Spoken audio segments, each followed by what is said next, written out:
The first thing you do to start this very good, very cheap meal is to chop the onion. Always start with the onion. After chopping the onion in half, cut it like this in crosshatch. This is a very quick and effective way to get lots of tiny pieces very fast.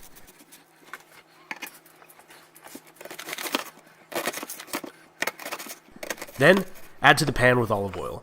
Put the temperature very low.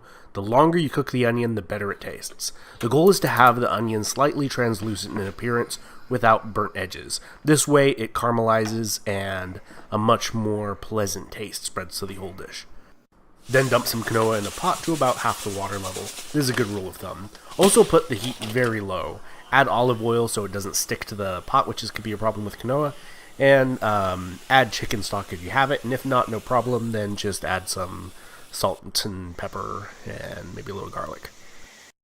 Here's leftover chicken from a soup. Rip it into pieces, put on top of the onion when it looks like this. Add more or less about 2 tablespoons of cumin and 2 tablespoons of New Mexico chili powder, depending on how hot and spicy you like it.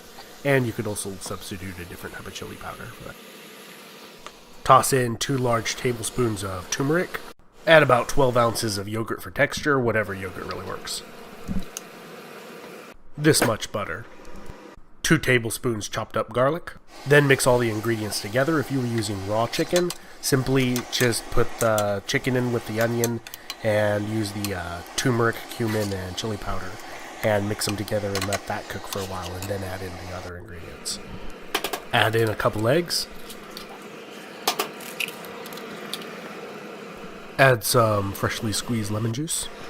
And if you like it really hot, make sure you have the cap open and add in some sriracha. Then to give the dish a little bit of an Argentino taste, I added some chimichurri in there. Pause it if you want to see the description of how to make that.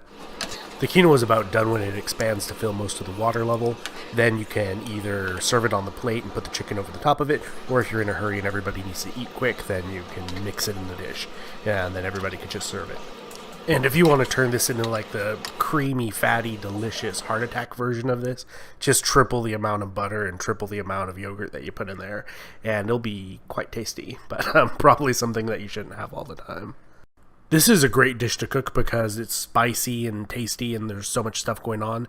You could easily go and experiment by switching out ingredients and putting different things in that taste good. Quinoa goes good in this, but it's typically done with basmati rice, which is also excellent. This has been Epimetheus. Thank you so much for sticking around and watching me make my dinner, and I'll catch you next time.